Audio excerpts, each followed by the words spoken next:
सत्संगत जी, प्यार से कहना ध्यान निरंकार जी कि वो समझ जाएंगे कि दौड़ना है।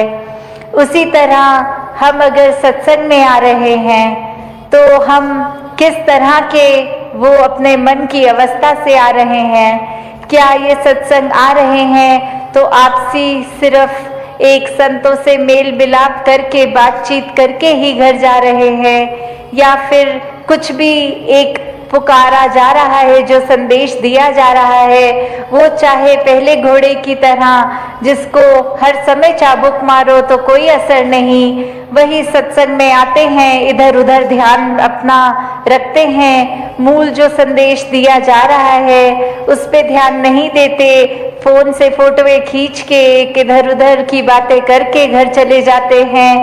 या फिर दूसरी कैटेगरी में जहाँ कभी कभी एक वो संदेश सुनाई दिया, उसको ध्यान से सुना, कुछ देर तो उस पे चला, फिर रुक गए।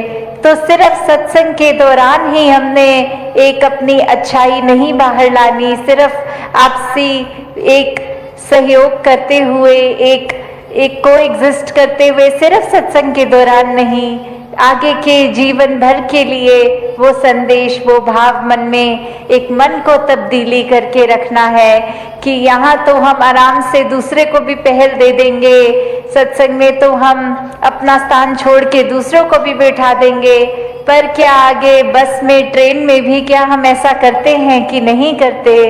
किस तरह एक वो रूप, फिर वो तीसरा एग्जाम्पल जिसको सिर्फ आवाज ही उस चाबुक की सुनती थी तो वो उतने में ही भाग लेता था, कि किस तरह एक आवाज जब हम सत्संग में भी सुनते हैं, कुछ भी संदेश जहाँ जो इतने अनमोल जीवन को परिवर्तित करने के हैं, वो क्या हम संदेश सिर्फ अपने कान तक ही रख रहे हैं या जीवन में उतार के औरों के कानों तक भी वो संदेश पहुंचा रहे हैं, अपने कर्मों द्वारा दूसरों तक भी क्या वो संदेश जा रहा है।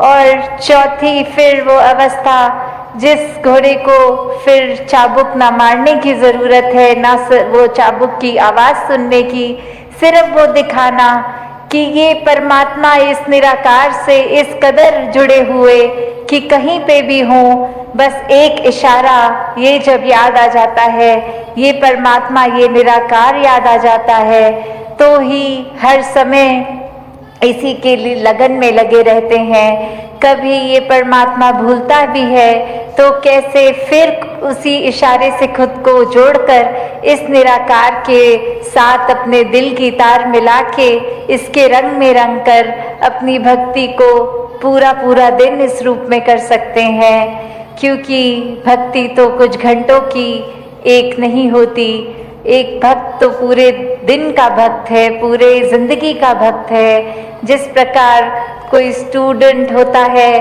तो सिर्फ पहली कक्षा से 12वीं कक्षा तक, चाहे वो स्कूल का दिन हो या संडे की छुट्टी, कहलाता तो वो स्टूडेंट ही है।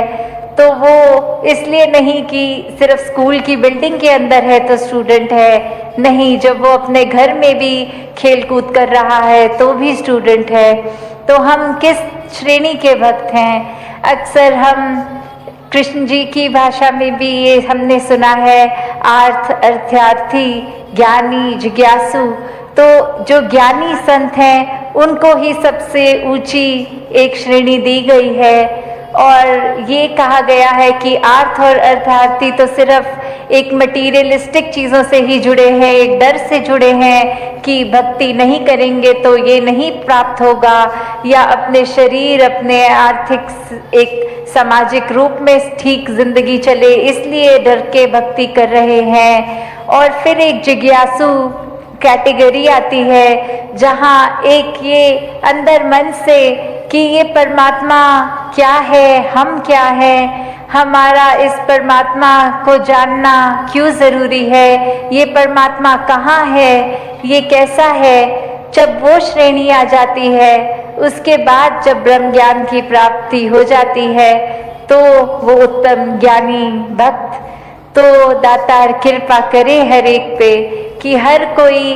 सिर्फ वो उस तरह का ही हर समय का ही सेवक बना रहे, हर समय का ही भक्त बना रहे, हर समय का ही ब्रह्म ज्ञानी बना रहे, कुछ समय अपनी सुविधा अनुसार नहीं, 24 घंटे तो दासी और समय ना लेके तो करते हैं, पर उसके ही रंग में रंगे रहेंगे अगर हर समय, तो ये जो असली दात है, जिस तरह ये जगह का नाम भी हमीरपुर है, तो हम अमीर, तो कैसे एक ब्रह्म ज्ञान की दात जब मिल जाती है तो वो सच्ची अमीरी है। नहीं तो संसारिक ये माया ने तो आज टिकना है, कल नहीं टिकना। आज अर्थात्मिक रूप में हम कितने भी एक अमीर हो जाएंगे तो कल कोई स्थिति ऐसी आ सकती है कि वो धन दौलत हमसे छिन जाए। तो अगर ऐसा दुनियावी रूप है तो उतार चढ़ाव तो हर एक के जीवन में आने ही हैं। तो ऐसा संतों में क्या अलग होता है, उनके जीवन में भी दुख सुख आते हैं, पर फर्क यही कि संत हमेशा इस प्रभु परमात्मा को अपने मन में बसाते हैं, तो कुछ समय के लिए नहीं, वो 24 घंटे पूरी जिंदगी के लिए परमात्मा दिल में बस जाता है। और जब ये परमात्मा दिल में होता है तो एक जीवन में कुछ भी घटता है, मन इस परमात्मा पे जो हमेशा एक स्थिर है, परमात्मा अपने स्थान से हिलता नहीं है। बाकी दुनिया की कोई भी चीज़ देख लें, पूरे ब्रह्मांड की, वो हिलता ही रहती है सब। तो कैसे ये परमात्मा, ये स्थिर पे जब हम मन टिका लेते हैं, इस स्थिर के साथ जुड़ के खुद भी स्थिर अवस्था प्राप्त कर लेते हैं, तो दुनियावी रूप पूरे दिनचर्या में कुछ भी होता रहे, मन डगमग नहीं करता, मन समय के और स्थिति के अनुसार बहुत ही अपने मन को डुबाता नहीं है। अगर बुरी एक घटना घट जाए या बहुत ही बावले रूप की तरह खुशी भी नहीं मनाता। क्यों? क्योंकि ये स्थिर के साथ जब जुड़ जाते हैं, मन बहुत ही सहज हो जाता है। फिर एक गोइंग विद द फ्लो वाली बात आ जाती है कि कैसे ये परमात्मा ही जो हर चीज का करता है, जब मन इस पे टिका लिया, एक अपने आप को इसके हवाले कर दिया, तो फिर ये बात कि ये जो भी कर रहा है इसका किया सब पूर्ण, सब परफेक्ट एकदम है, तो फिर एक चिंता मन में उस रूप में नहीं आती। फिर यही बात कि जो ये कर रहा है इसी की रजा में राजी हैं हम, तो फिर एक कुछ भी हमें मन को खट्टा करने वाली बात नहीं लगती। कोई भी स्थिति एक ऐसी नहीं लगती कि ये परमात्मा ने जीवन में क्यों डाल दिया, या ये ऐसे करता परमात्मा तो ज़्यादा बेहतर होता। नहीं, भक्त तो हमेशा यही कहते हैं, तेरा भाना मीठा लागे, कि कैसे एक जीवन में कुछ भी है, ये चाहे खट्टा भी है तो भी मीठा लगता है। सिर्फ ये कोई एक एक्टिंग रूप नहीं है, ये भक्तों के मन की अवस्था है। तो अगर ऐसे मन की अवस्था हर कोई चाहता है कि हो, तो वो संभव है सिर्फ और सिर्फ इस ब्रह्म ज्ञान द्वारा। क्योंकि जब ये सच्चाई एक मनुष्य को पता लग जाती है कि हमारा असली जो रूप है वो एक शरीर नहीं है, ये मानव चोला नहीं है, ये आत्मा जो सदैव सिर चोले बदल रही है, इसको जब मोक्ष लेना है तो एक मनुष्य के शरीर से जीते जी ये परमात्मा की जानकारी, ये ब्रह्म का ज्ञान जब मिल जाता है तो ही वो मुक्ति, मोक्ष, साल्वेशन पॉसिबल होती है। और अपने मन में सिर्फ ये जिज्ञासा लाना ही उस समय कि किस तरह हम कहाँ से आए हैं, कहाँ जाना है, और जीते जी किस तरह का जीवन निभाना है। जब ये एक जिज्ञासा लाकर ये ब्रह्म ज्ञान की दात मिल जाती है तो ही जीवन सफल हो जाता है। फिर हर पल एक मन हमारा सिर्फ प्यार ही करता है, किसी से नफरत नहीं करता। ये बात जान लेता है कि जो परमात्मा मेरे शरीर में है वही सामने वाले के भी है, तो फिर किसी से नफरत, निंदा, किसी की पीठ पीछे चुगली नहीं करता। एक बुरे भाव मन में किसी के लिए नहीं आते, हर एक के अच्छे गुण ही ये मन निकालता है।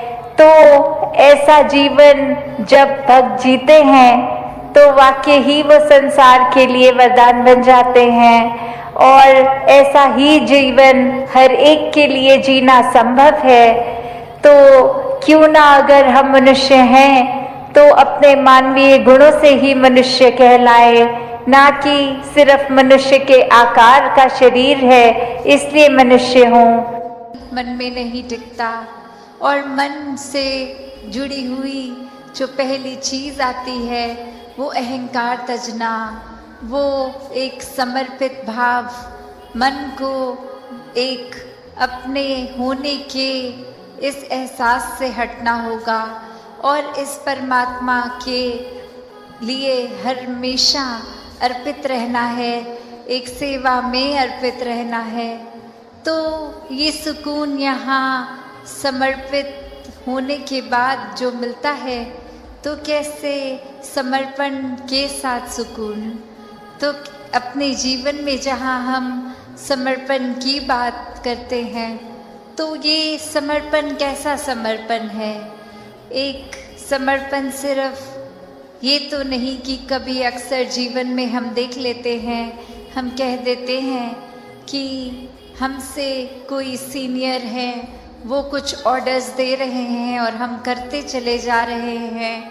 अक्सर किसी ना किसी प्रोफेशन में देखा है, ऑफिसेज में या किसी भी सर्विस में, तो एक सीनियर का ऑर्डर मान लेना या फिर कोई अथॉरिटेटिव पर्सन, कोई टीचर, कोई और इस तरह से जो हम पे कोई बात करते हैं और वो मान लेना, वो अक्सर ये रूप उसका समर्पण का नहीं बन पाता, क्योंकि ये रूप तो वो डर से है कि वो जो कह रहे हैं वो करना ही होगा, वरना नौकरी से निकाल दिए जाएंगे, वरना फिर कोई और इस बात की रेपकशन हो सकती है।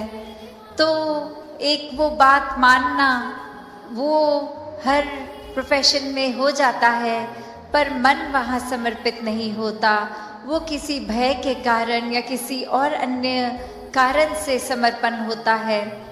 तो यहाँ समर्पण होना मतलब एक दिल में प्रेम को रखते हुए प्रेम से समर्पित होना, ये प्यार से अपने आप को खोकर सिर्फ इस परमात्मा का होकर, ये समर्पित भाव मन का अगर इस तरह का समर्पण है तो वो मुबारक समर्पण है।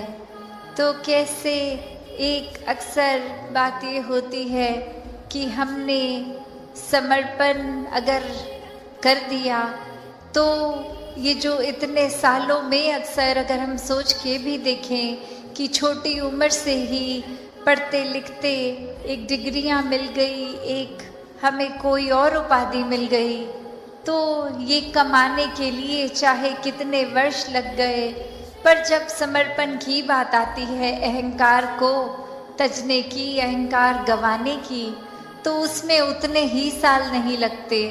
ये तो एक पल में ही समर्पण हो जाता है। जैसे ही ये मन समझ लेता है कि ये शरीर मैं नहीं हूँ, ये आत्मा का असली रूप परमात्मा है, और शरीर ने तो अपनी यात्रा कुछ सालों में करके इसका एक विनाश हो जाना है, तो कैसे ये समर्पित जीवन जिया जाए जब तक जीवन है।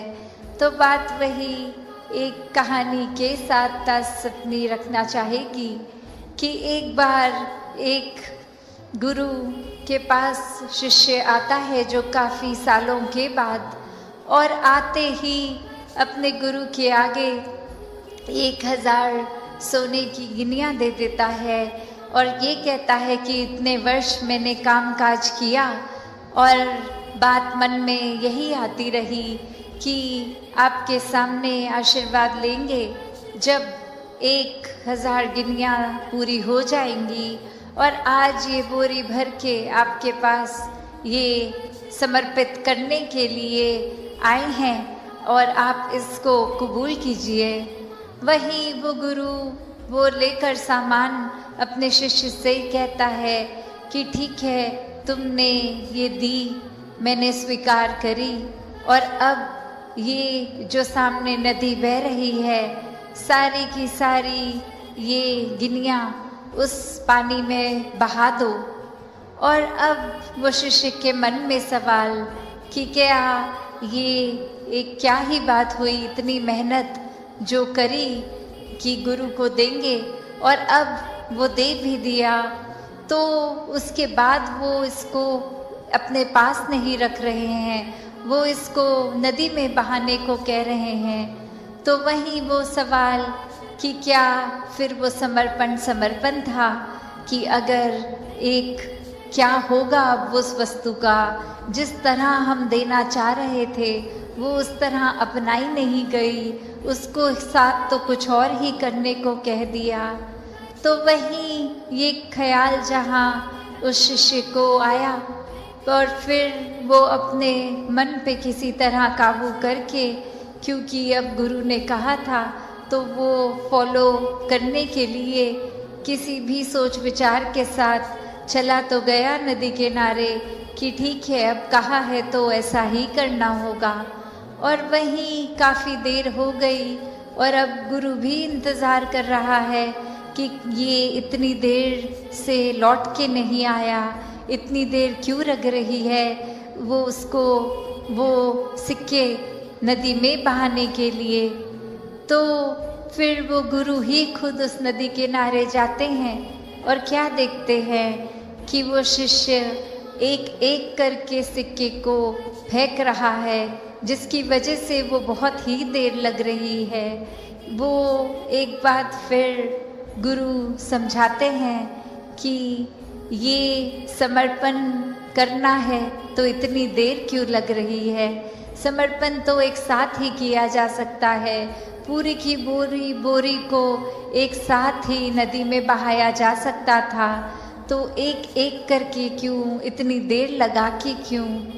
तो ये कहानी में तो ये मन की अवस्था ही है कि हम किस तरह एक अपने मन को इस तरह मान लेते हैं कि कोई अटैचमेंट हो गई, कोई और कारण से अगर ये लगा कि कुछ वस्तुएं इकट्ठी हो गई हैं, कोई उपाधियां मिल गई हैं, या कहीं अपने मोहल्ले में अपने दायरे में बहुत नाम कमा लिया है, एक हमारा कुछ औहदा कुछ रिस्पेक्ट बन गई है।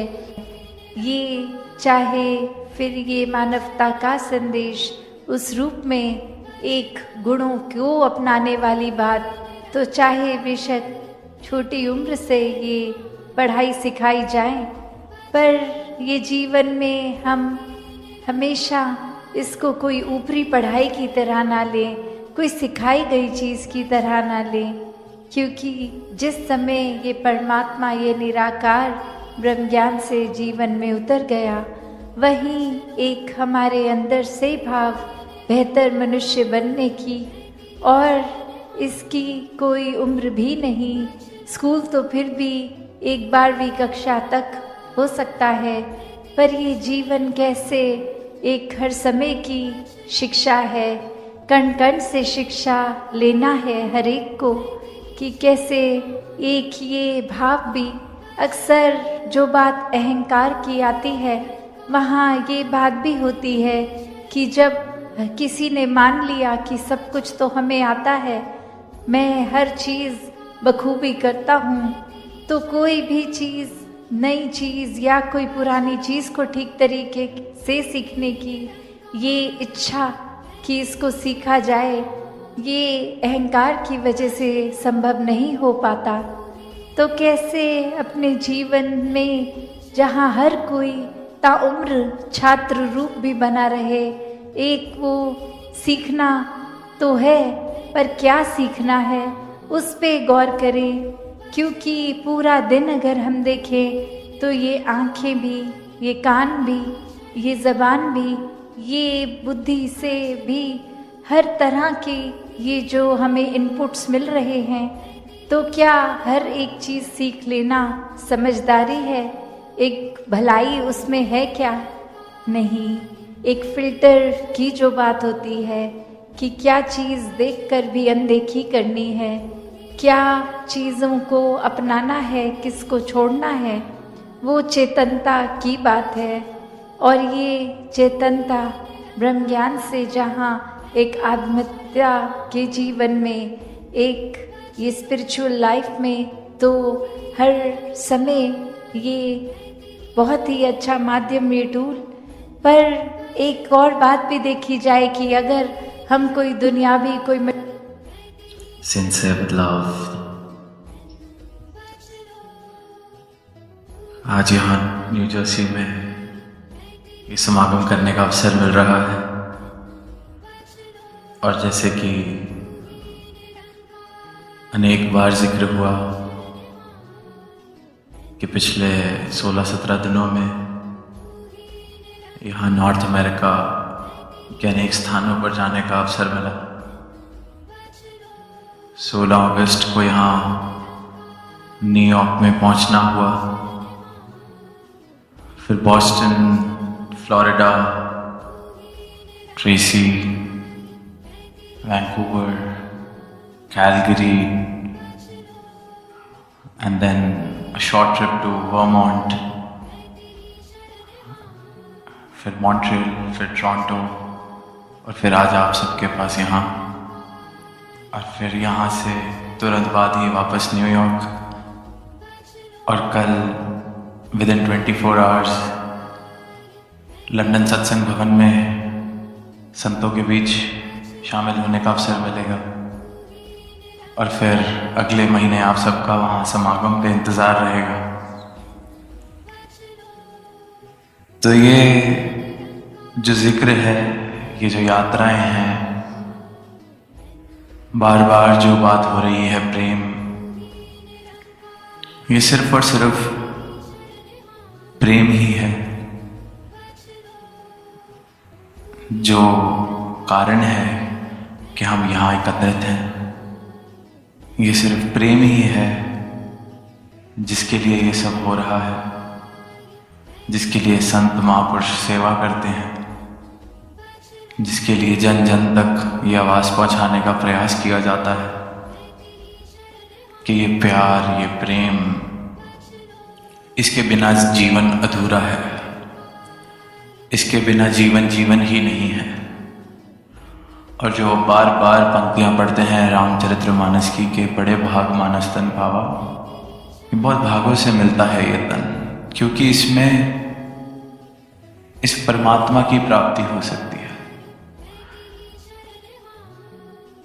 ये परमात्मा की प्राप्ति हो सकती है, ये हमने अनेकों बार व्याख्या सुनी है इस पंक्ति की।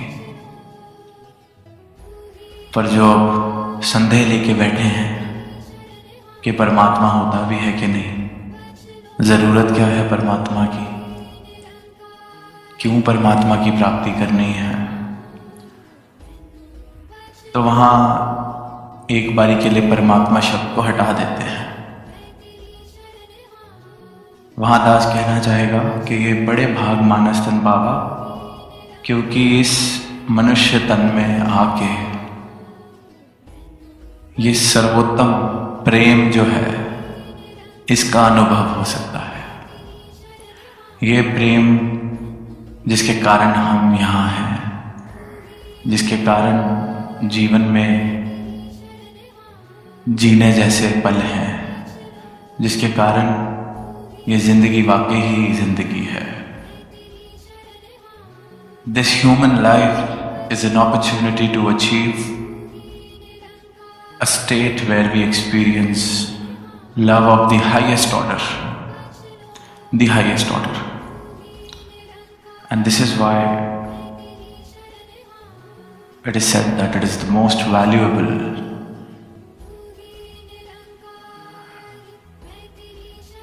opportunity when you get to live life as a human. And this is just another way of saying that you can attain God knowledge. It is just about talking about the same thing without saying or using the word God, without saying that we are here to attain salvation, we are here to attain God knowledge, we are here to attain this God, this formless, because then the question would come, why? But when I talk about love, when I say that love makes our life worth living, this is something that everyone will agree with. Because if there is no love in life, we have experienced how life is. And even if there is a slightest drop of love in our lives, we have seen what it does. दास एक छोटा सा उदाहरण लेगा कि किसी इंसान से ये जिस्मानी प्रेम भी हो जाता है, सबको हुआ है. All of us are almost old enough to have experienced love, fallen in love, seen what love does to us. Bollywood के जितने गाने हैं जिनमें प्रेम हो जाता है हीरो को, वो सीधा कहने लग जाता है कि मेरा यार खुदा है, मेरा यार है रब वर्गा, मुझे भगवान मिल गया है इसके अंदर. लगभग हर अच्छी बॉलीवुड फिल्म के अंदर जब प्रेम होता है तो हीरो या हीरोइन यही कह रही होती है, सजदा करूं तेरा सजदा. और भी मुझे लगता है प्लेलिस्ट बनेगी तो सब में कहीं ना कहीं हर लव सॉन्ग के अंदर जहां प्रेम का इजहार है, जहां प्रेम को महसूस किया जा रहा है, where love is being experienced, the lover is equating the beloved with divinity. The lover is saying that I found my God. This love has given me everything. एक जिस्मानी प्रेम की ये ताकत अपने जीवन में देखें. जब प्रेम किसी से होता है तो उसकी कोई खामियां नहीं दिखती. जब प्रेम होता है कुछ गलत लगता ही नहीं. वाह, ये तो खंजर भी मार दे तो तोहफा है हमारे लिए. एक मूवी थी, उसमें एक जो हीरो है उसको बहुत प्रेम हीरोइन से, पर हीरोइन भाव नहीं दे रही थी. तो रोज जाता था प्रेम का इजहार करने. हमें एक दिन तंग आके हीरोइन ने एक गाल पे थप्पड़ मारा. पर प्रेम प्रेम है. प्रेम ने क्या कहा, हीरो ने क्या कहा, कमाल है, इस बहाने छुआ तो सही. ये प्रेम है, प्रेम की ताकत है. सबने किसी ना किसी फॉर्म में एक्सपीरियंस किया है, तो everyone can relate. And I think I have given enough context so I can move on to the point that I am trying to make. Love in this limited physical form can make me feel so much, can change my way of looking at the world. The same boring job becomes the best thing in the world. The same boring world becomes the best thing in the world. The same getting stuck in traffic every day becomes the most beautiful time because I'm able to listen to songs that remind me of my beloved. एक जिस्मानी प्रेम, love in the physical form, which unfortunately because जब वो थोड़ा थोड़ा प्रेम practicality से मिलने लगता है तो फिर कमियां भी दिखती हैं, दुनिया भी दिखती है, आनंद का मीटर थोड़ा थोड़ा नीचे जाने लगता है, क्योंकि मैं आ जाती है तो सामने वाला खुदा लगना बंद हो जाता है। पर बात यह है कि इंसान को जितनी बार प्रेम को अनुभव करने को मिला है, परमात्मा ने हर बार इशारा दिया है कि अगर मेरी एक बनाई हुई नश्वर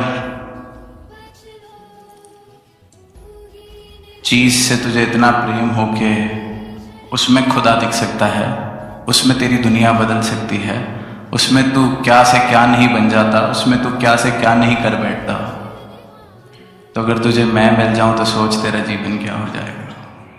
तुझे मुझसे प्रेम हो जाए तो तेरा जीवन क्या हो जाएगा। ऐसा प्रेम जहां पर दो नहीं रहते। ये जिस्मानी प्रेम जब होता है तब तो दो हैं, द्वैत है। खाना क्या खाना है, इस बात पे भी लड़ाई हो सकती है। पिक्चर कौन सी देखनी है, इस बात पे भी लड़ाई हो सकती है।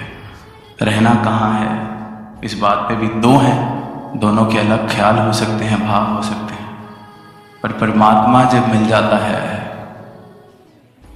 तो प्रेम सही मायनों में समझ आता है। वो एक झलक जिस प्रेम की मुझे एक इंसान में खुदा दिखा देती है, एक इंसान की खामियां मुझे खामियां नहीं लगती। एक झलक, एक छोटा सा प्रेम जो शायद कभी कभी 3-6 महीने से ज्यादा चलता भी नहीं है, उसमें ऐसी हालत कि दुनिया से सुंदर कोई जगह ही नहीं, तो फिर वहां वो प्रेम मिल जाए जिसकी कोई टाइम लाइन ही नहीं है, टाइम लिमिट ही नहीं है, which is eternal in nature. If I am blessed with that love, if my life finds a love which is eternal in nature, has always been there, and I have just been given this opportunity as a human to realize that love, to find that love, to experience that love. We can't even imagine what my life will become. This is what devotion, this is what prema bhakti does. This is why we have seen Meera dancing. This is why we have seen Kabir singing. This is why we read the poetry of Rumi that we read. That is the love of the highest order that they have experienced. And it is why this human life is said to be the biggest blessing, the biggest opportunity, and the most fortunate event to happen to me.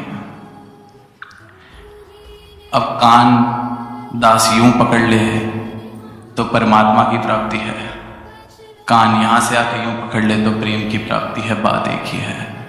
जिसे परमात्मा से समझ आ जाए वो कान यूं पकड़ सकता है, जिसे ये प्रेम वाली बात समझ आ जाए वो यूं पढ़ कर सकता है।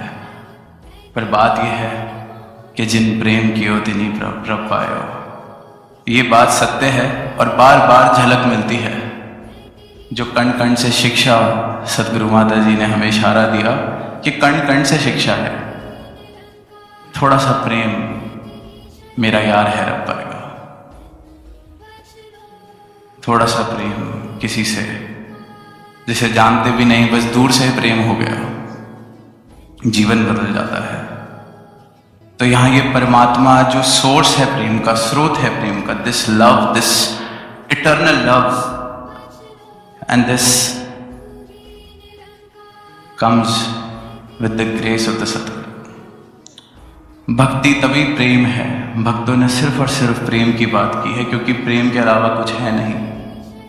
पर जहां जहां भी बुद्धि, इंटेलेक्ट ज्यादा आने लगता है, वहां जो हृदय है, दिल है, वो कमजोर पड़ने लगता है, क्योंकि बुद्धि को प्रेम समझ नहीं आता। तो वहाँ लॉजिक्स, तर्क, वॉल्स, मैकेनिज्म्स, वहाँ ये सवाल, और कई बार इसकी वजह से ही इन भावों से वंचित रह जाते हैं, इन बातों से वंचित रह जाते हैं। जो पाना था उसे पा नहीं पाते, और इसीलिए फिर ये अलग अलग तरीके से सदगुरु हमें समझाते हैं। कान कभी वहाँ से पकड़ते हैं, कभी यहाँ से पकड़ते हैं, कि हृदय अभी दूर है, तो इसकी बुद्धि को हटाने में ज़रा इसकी मदद की जाए। दास ने कहीं एक बात पढ़ी कि ये जो इतने ग्रंथ लिखे हैं, हर ग्रंथ का लगभग, हर शास्त्र का लगभग सार या बात तो एक पंक्ति में ही हो जाती है। हम पढ़ते हैं कि आद सच जुगाद सच है भी सच, नानक होसी भी सच। तो दास ने जहां पढ़ा वो कहते कि इससे ज्यादा कहने की जरूरत ही क्या थी। गुरु नानक देव जी सब कुछ कह तो दिया, यही पूरे का पूरा सार है, यही पूरा ज्ञान है, कहने की क्या जरूरत है।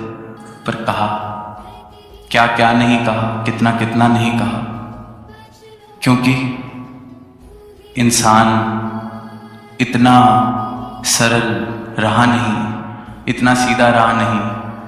अपने आसपास अपनी बुद्धि की, अपनी अहंकार की इतनी दीवारें खड़ी करने की, इतनी सी बात जो इतनी बात में कही जा सकती है, जिनकी हो दिन प्रभ पाए आद सच जुगाद सच। सिर्फ ये दो बातों में ही सब कुछ है, पर बात नहीं बन पाती है।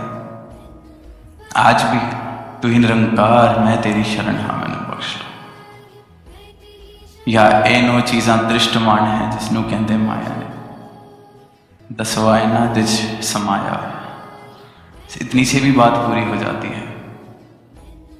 कहते हैं that when Lord Buddha attend enlightenment, he went into silence, he vowed silence,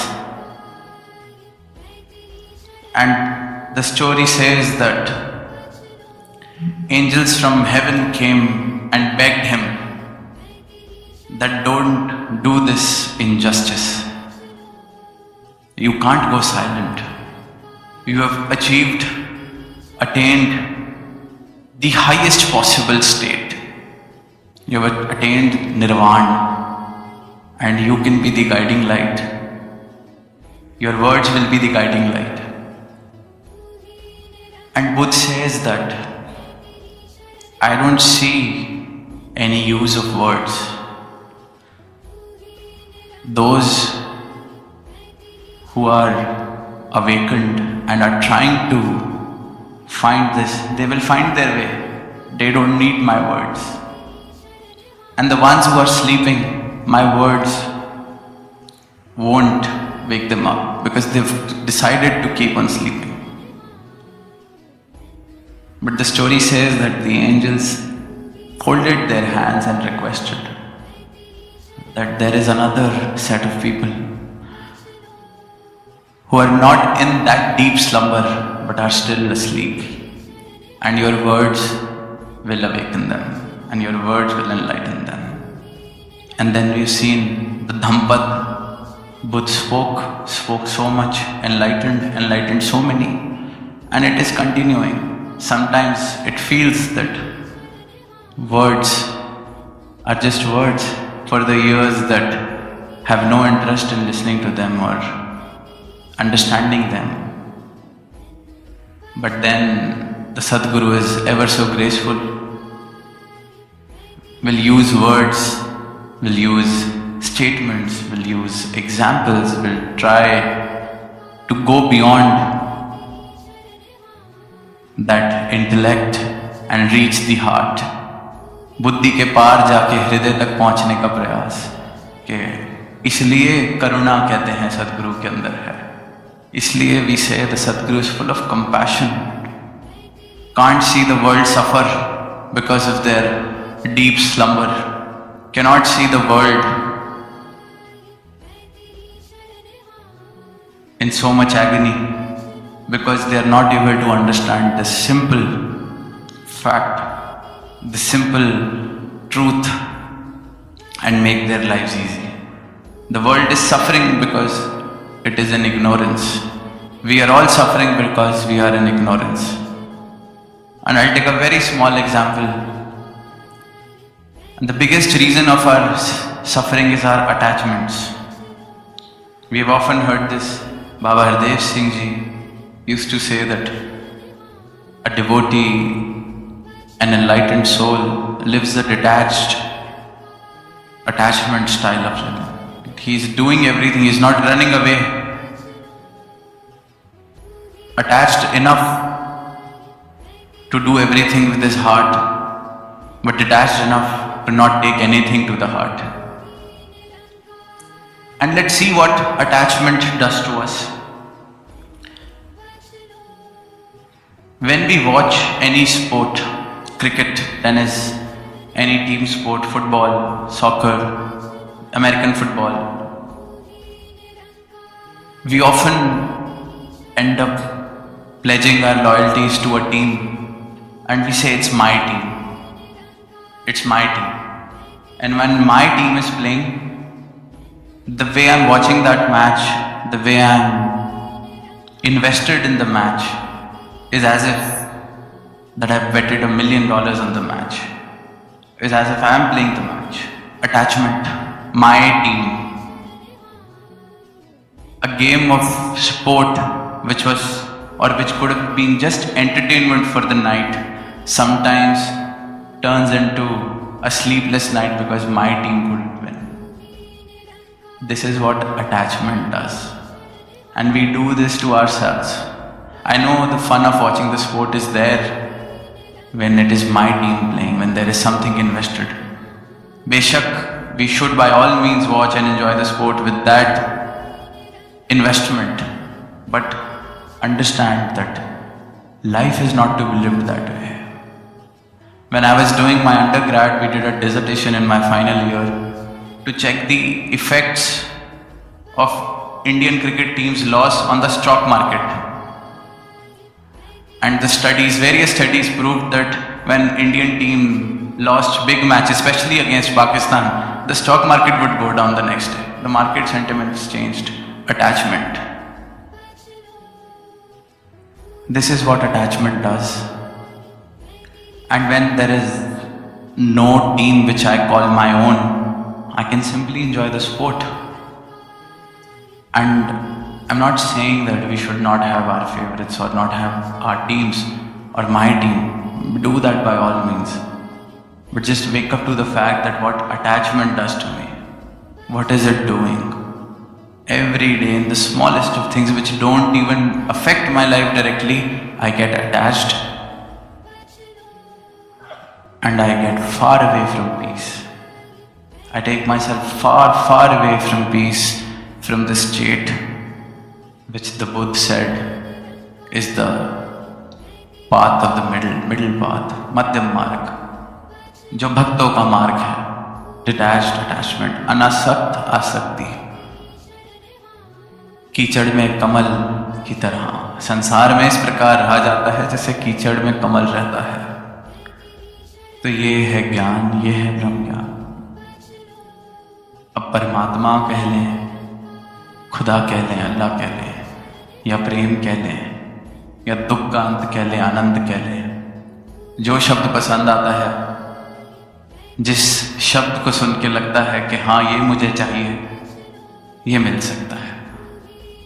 परमात्मा जो ढूंढ रहा है उसे परमात्मा मिल सकता है, आनंद जो ढूंढ रहा है उसे आनंद मिल सकता है, शांति जो ढूंढ रहा है उसे शांति मिल सकती है, दुखों से जो हरना चाहता है उसे दुखों से छुटकारा दिलाया जा सकता है। विधि एक ही है, ये ब्रह्म ज्ञान। जो नाम मेरे हृदय को पसंद आता है, हाँ कि परमात्मा नहीं चाहिए पर आनंद चाहिए, आनंद लेने आ जाइए। परमात्मा नहीं चाहिए, शांति चाहिए, शांति लेने आ जाइए। जब मिल जाएगी तो ना परमात्मा बोलने में दिल को प्रॉब्लम होगी, दिमाग को प्रॉब्लम होगी। जैसे दास को इस वक्त नहीं हो रही, परमात्मा को शांति भी बोल पा रहे हैं, आनंद भी बोल पा रहे हैं, प्रेम भी बोल पा रहे हैं। क्या फर्क पड़ता है, बात तो इस एक की हो रही है। जब तक ये बात पता नहीं है बात किसकी हो रही है, तो गुस्सा आ सकता है, मेरे परमात्मा को शांति कैसे बोल दिया, मेरे परमात्मा को तौहीन कर दी मेरे परमात्मा की। जिसको लगता है परमात्मा की तौहीन हो सकती है, वह परमात्मा को जानता नहीं है। यह अज्ञानता के हम प्रमाण देते हैं जब हम ऐसी बातें करते हैं। तो क्योंकि आवाज दी जा रही है, और खासकर वेस्टर्न वर्ल्ड में पूरे 15-16 दिन यही सुना है कि यहाँ भक्ति समझ नहीं आती है, या इंटेलेक्ट ज़्यादा है, बुद्धि का प्रभाव ज़्यादा है। तो इसलिए आज दास ने कहा कि इस टूर का, नॉर्थ अमेरिका का आखिरी समागम इस वर्ष का, इस यात्रा का, तो कहा जाए, बताया जाए, ताकि आगे भी आवाज़ दी जा सके। कोई नहीं, परमात्मा नहीं चाहिए तो जो चाहिए वो ले लो। तो अरदास यही कि जिस जिस जीवन में ये दात आई है वहाँ इसकी कदर, इसका एहसास इस कदर बसे कि एक क्षण भी, एक पल भी दूर ना हो इससे। और जहाँ ये दात नहीं आई तो वहाँ ये सवाल पूछा जाए कि क्या ढूंढ रहा हूँ? प्रेम, शांति, आनंद, जो भी ढूंढ रहा हूँ सब मिल सकता है। मांगने की तैयारी होनी चाहिए, प्राप्ति की तैयारी होनी चाहिए, और इतनी हलीमी, इतनी ह्यूमिलिटी होनी चाहिए कि मैं एक्सेप्ट कर सकूं जो ढूंढ रहा हूं उसका मेरे पास आंसर नहीं है। आंसर लेने, जो आंसर देने आया है उसके पास जाना पड़ेगा। तो जीवन का सार इतना सा ही, प्रेम ही सब कुछ। प्रेम खुदा, जिन प्रेम की हो तिन्हीं प्रभ पायो। और सब प्राप्त कर सकते हैं और सबको प्राप्त करना चाहिए, क्योंकि बड़ी मुश्किल से ये अवसर मिला है। इसे गवाया ना जाए, इसकी कीमत डाली जाए, इसको सजाया जाए।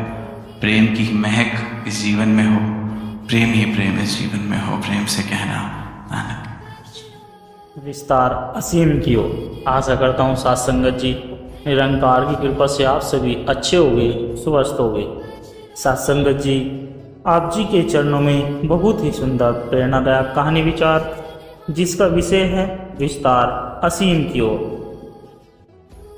तो आइए साथ संगत जी जानते हैं इस प्रेरणादायक कहानी के माध्यम से।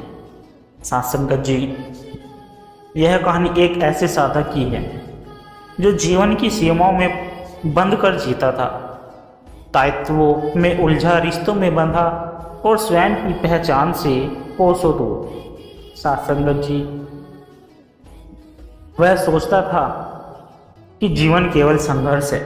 अर्जुन और मरण के बीच झूलती हुई एक लहर। लेकिन एक दिन जब उसका अंतर्मन इस जीवन की खोखली गहराइयों को छूता है, तब उसका सफर शुरू होता है विस्तार असीम की ओर। साथ संगत जी, इस कहानी में आप संत देखोगे कि कैसे एक सामान्य मनुष्य जिसकी चेतना सीमित थी, धीरे धीरे एक ऐसी अवस्था तक पहुंचता है जहां वह खुद को सृष्टि के साथ एक रूप पाता है। यह कहानी न केवल प्रेरणा देती है साथ संगत जी, बल्कि आत्मा को उसके मूल स्वरूप की याद दिलाती है। साथ संगत जी, राजेश एक मध्यवर्गीय परिवार का व्यक्ति था। सुबह के शाम घर और बीच में दुनिया की आपाधापी। कभी ध्यान ही नहीं गया कि वह कौन है और क्यों है। क्या जीवन केवल रोटी, कपड़ा, मकान तक सीमित है? उसे लगता था कि दुनिया वैसी ही है जैसी वो दिखती है, स्थूल और सीमित। एक दिन जब राजेश के जीवन में एक बड़ा झटका आया, उसकी नौकरी चली जाती है, बैंक बैलेंस शून्य हो जाता है और रिश्तेदार दूर होने लगते हैं। तब वह पहली बार खुद से पूछता है, क्या मैं केवल शरीर हूँ या कुछ और हूँ? राजेश अपने भीतर उतरता है। वह एक वृद्ध संत से मिलता है जो केवल एक बात कहता है कि इस वाक्य ने जैसे उसकी आत्मा को झकझोर कर दिया। संत कहते हैं, विस्तार की ओर चलो, जहाँ कोई सीमा नहीं, कोई भय नहीं, कोई पहचान नहीं, केवल तुम हो और परमात्मा। साथ संगत जी, राजेश अब अपने पुराने जीवन में ढांचे को तोड़ता है और एक आध्यात्मिक यात्रा पर निकल पड़ता है। जैसे जैसे वह साधना करता है, उसके भीतर भय पैदा होता जाता है। माया उसे खींचती है, कभी पुराने मित्र, कभी स्वार्थ, कभी अहंकार। वह भ्रमित होता है। साथ संगत जी, एक रात वह सपने में देखता है कि वह एक विशाल नदी के किनारे खड़ा है। कोई कहता है पार जाना है तो कोई छोड़ो, तो तैरने छोड़ो, बह जाओ। वह समझता है कि असीम तक पहुंचने के लिए स्वयं को छोड़ना होगा। उस अहंकार, पहचान और संकीर्ण सोच का त्याग करना होगा। वह प्रतिदिन ध्यान करता है। उसकी चेतना अब धीरे धीरे फैलने लगती है। उसे पेड़ भी जीवंत लगते हैं। पशु पक्षी उसकी भाषा समझते हैं। और सबसे बड़ी बात, उसे लगता है कि वह केवल राजेश नहीं, वह संपूर्ण ब्रह्मांड का अंश है। अब उसे न कोई द्वेष है न कोई लाभ। वह देने में आनंद पाता है, सेवा में परमात्मा को देखता है और प्रेम में स्वयं को खो देता है। एक दिन ध्यान में बैठते ही उसे अनुभव होता है, मैं नहीं हूं, केवल वो है। उसकी सीमित चेतना पूर्ण रूप से विलीन हो जाती है। वह आंखें खोलता है तो दुनिया वही है, पर दृष्टि बदल चुकी है। अब वह हर चेहरे में ईश्वर को देखता है। हर घटना में उसकी लीला है और हर श्वास में उसका नाम है। वह लौट आता है संसार में, पर अब वह बदला हुआ है। अब वह संसार में रहते हुए संसार से पार है। साथ संगत जी, विस्तार असीम की ओर का अर्थ केवल आत्मज्ञान या मुक्ति नहीं है, बल्कि उस चेतना को पाना है जहां हम स्वयं को हर एक में और हर एक को स्वयं में देखने लगते। यह कहानी हम सभी के लिए एक संकेत है सत्संगत जी, कि हमारा जीवन मात्र सीमाओं तक सीमित नहीं, बल्कि परमात्मा तक विस्तृत हो सकता है, यदि हम चलने का साहस करें। सत्संगत जी, हिमालय की तलहटी में बसे तपोवन गांव में एक बालक रहता था, जिसका नाम आदित्य था। शांत, गहराई से देखने वाला, कम बोलने वाला। उसका एक प्रश्न उसे हमेशा बेचैन करता रहता था कि क्या ये सब कुछ है? ये धरती, ये घर, ये शरीर, क्या यही पूर्णता है? उसके पिता किसान थे और माँ एक सीधी सादी गृहिणी थी। वह स्कूल भी जाता, खेती में हाथ भी बटाता, लेकिन उसका मन कहीं और था। वो अक्सर आकाश को घंटों निहारता, चंद्रमा से बातें करता और तारे गिनते गिनते सो जाता था।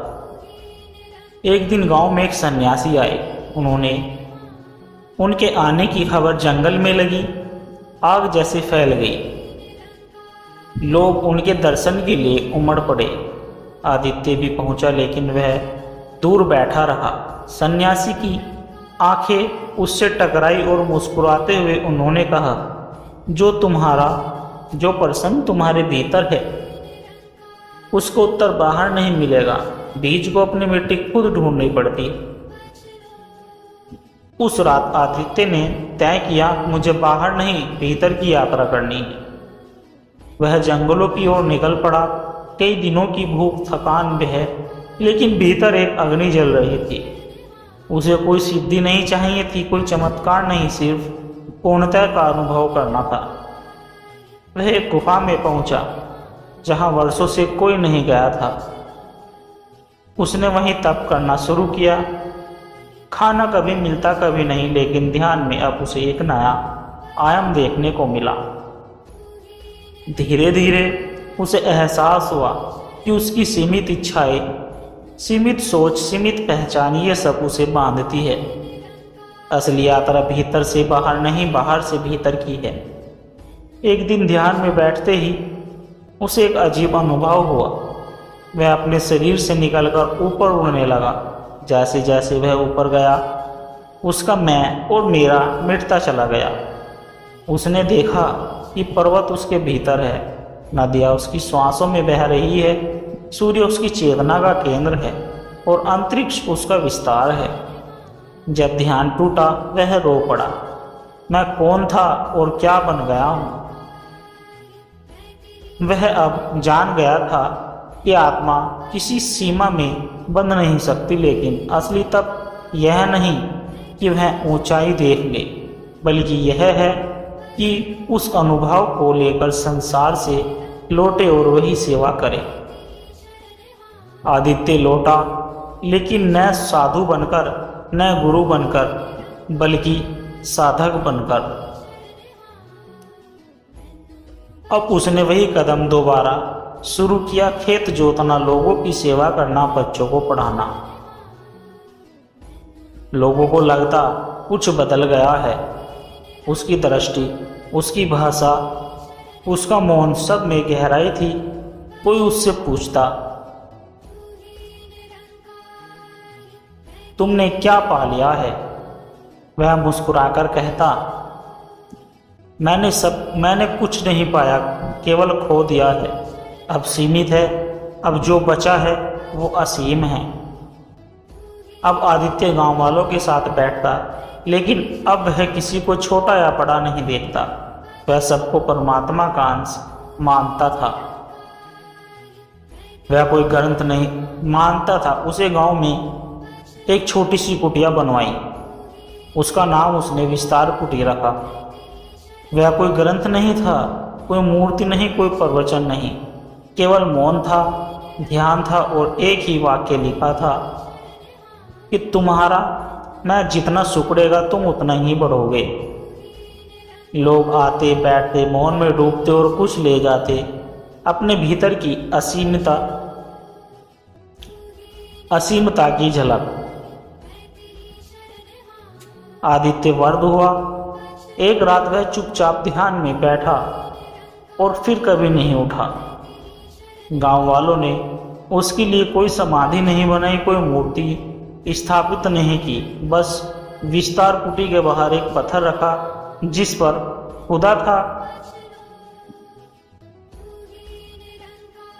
खुदा था कि अदृश्य होकर ही वह सच्चा हुआ।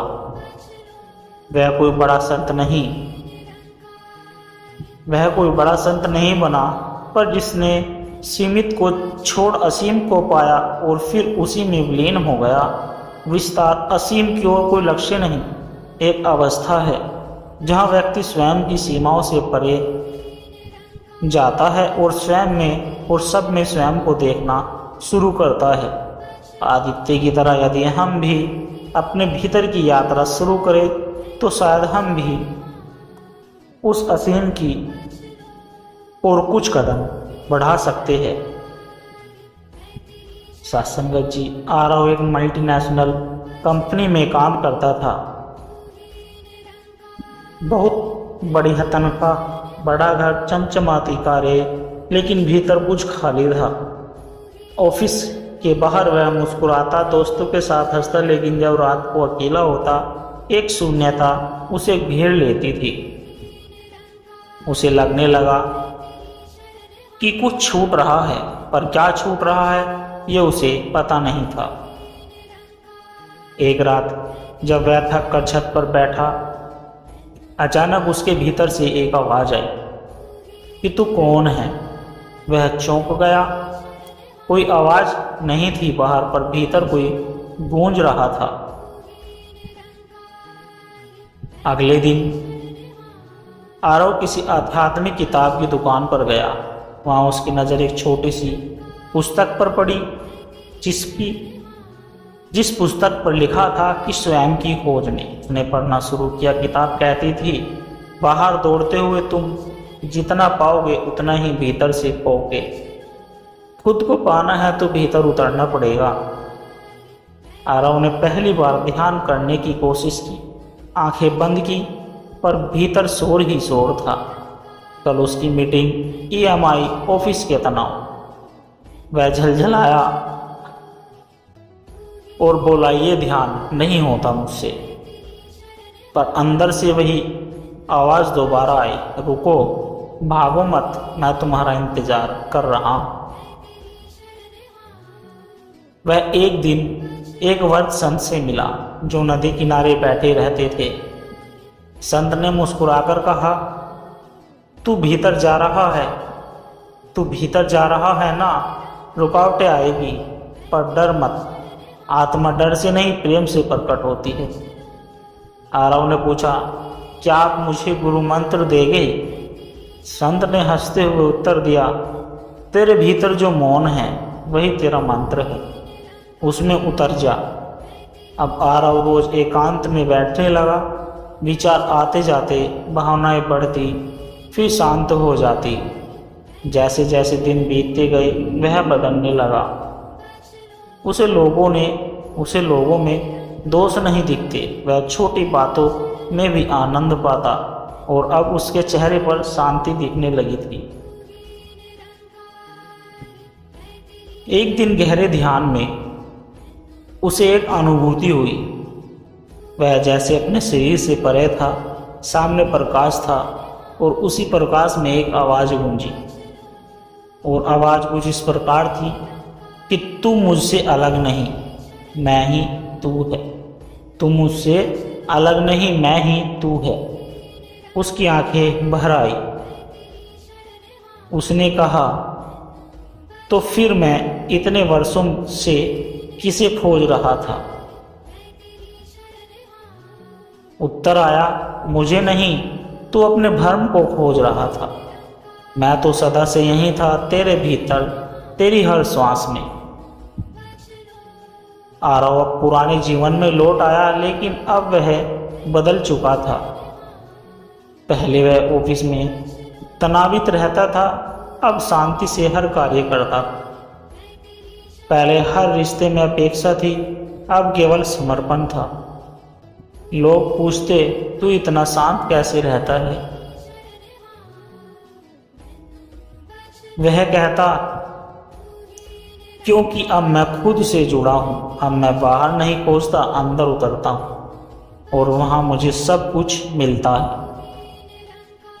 एक दिन उसने एक छोटा सा ध्यान केंद्र शुरू किया जिसका नाम अंतर की आवाज रखा गया। वहां वह किसी को उपदेश नहीं देता, केवल मौन में बैठता और कहता, कोई भी आता बैठता और कुछ पल खुद से मिलता। आरव अब गुरु नहीं बना, न ही कोई बाबा, वह साधक ही रहा, क्योंकि उसे पता था असली अध्यात्म बाहर चमकने में नहीं, भीतर गलने में है। सत्संग जी, आरव की कहानी कोई चमत्कार नहीं है।